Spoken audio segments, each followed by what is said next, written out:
চলে এসেছি বন্ধুরা ফটাফট করে আর একটা রেসিপি নিয়ে। ততক্ষণ আমি এই দেখো কী বানাবো। এটা কিন্তু একটু আমি ভাপিয়ে নিয়েছি, ভাপাই না কিন্তু ভাপিয়েছি কেন, এটা আমি খুব আজকে লাইট করব, মানে খুব হালকা। এটা আমার প্রিয় সব আসবে, প্রিয়দের খাওয়ানোর জন্যে। একদম লাইট, লাল লঙ্কা ছাড়া। কিন্তু চিংড়ি মাছটা দেবো। চিংড়ি মাছটা টাইমের মধ্যে কিছুটা বেঁচেছি, কিছুটা পারিনি, ওই জন্যই সব এগুলো শুদ্ধ সময় দিচ্ছি। দেখুন কী কী দেবো। একটু তেল দিতেই হবে, অনেকটা আছে, দোকানেও হবে, আমার দিদিভাইরাও খাবেন। এই দেখুন গোটা গরম মশলা একটু বেশি ব্যবহার করলাম। আর দেবো কী বলুন তো, পেঁয়াজ। এই যে এইটুকুনি পেঁয়াজ, এত জিনিস পেঁয়াজ দিয়ে দিলাম। আমি শুধু কাঁচা লঙ্কা দিয়ে বন্ধুরা বানাবো, একটু মরিচ গুঁড়ো ব্যবহার করব, কারণ কম মশলা তেল দেবো, মানে এত লাইট করলে তো ভালো লাগবে না, এই জন্যই। কিন্তু দেখুন আমি বেশি কিছুই দেবো না, খালি এই পেঁয়াজ দেবো আর 1 ফোঁটা আদা রসুন দিয়েই বানাবো। নিরামিষই করতাম, না দেওয়ার মতন দিয়ে করছি। দেখুন পেঁয়াজটা তো তখন লাল হয়ে যাক। আচ্ছা বন্ধুরা দেখেছেন, এই দেখেন এইটুকুনি আদা রসুনের পেস্ট দিলাম। আদা বেশি আছে, রসুন কম আছে। আর এই টমেটোটাও আমি দিয়ে দিলাম। আর এই কাঁচা লঙ্কা সবটাই আমি চিরা আছে দিয়ে দিলাম। আর আমি ভেজে নিই।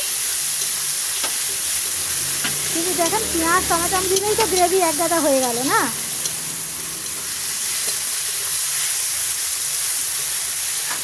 আর জাস্ট খালি দেবো হলুদ, আর কিন্তু বন্ধুরা কিছু দেবো না।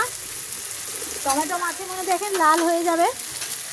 আর হলুদটা কম দিলাম কেন, ওতে একটু হলুদ দিয়ে বন্ধুরা সেদ্ধ করে নিয়েছি, বুঝেছো, কালো কালো হয়ে যাবে তো, এই জন্যে এই যা ঝাল হবে এই কাঁচা লঙ্কারই ঝাল হবে, যাতে কোনো কিছু অসুবিধা না হয়, ভালো জিনিসের টেস্ট আলাদা হয়।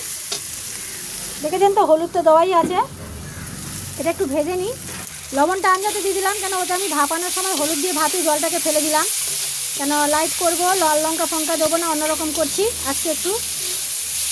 যেহেতু চিংড়ি মাছ দিচ্ছি, আমি পেঁয়াজ রসুন কিছু দিই না নিরামিষিতে, কিন্তু আজকে একটু দিচ্ছি। একরকম তো করা যায় না, এটা একটু ভেজে নিই ভালো করে। দেখেছেন একটুখানি কষানো হয়ে গেছে, টমেটো দিয়েছি তো, দেখুন টমেটো গলে গেছে, লাল লালও হয়ে গেছে। এবার চিংড়ি মাছটা দিয়ে একটু কষিয়ে নিই। হালকা ভেজে নিয়েছি, বেশি ভাজিনি, হালকা ভেজেছি।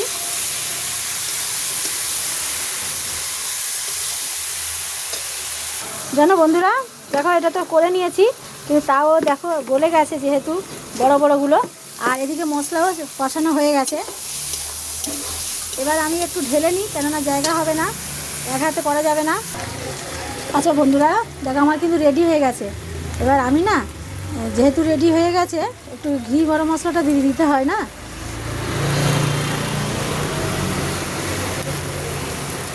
অল্প অল্প দিলাম যাতে রিচ না হয়, খেয়ে সবার ভালো লাগে। হালকা লাইট সব ঠিক আছে।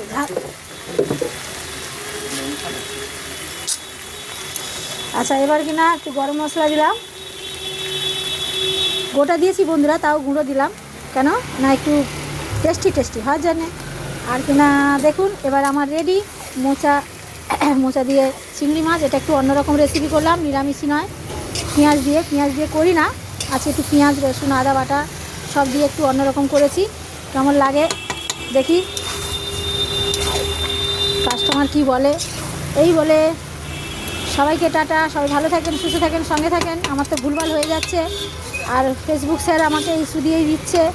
এই বলে সবাইকে টাটা। দেখুন মোচা রেসিপি রেডি, একদম মোচা আলু কম দিয়ে একদম ফাটাফাটি দুর্দান্ত রেসিপি, খেতে একদম ফাটাফাটি দারুণ, একদম দারুণ। সবাইকে টাটা, সবাই ভালো থাকেন।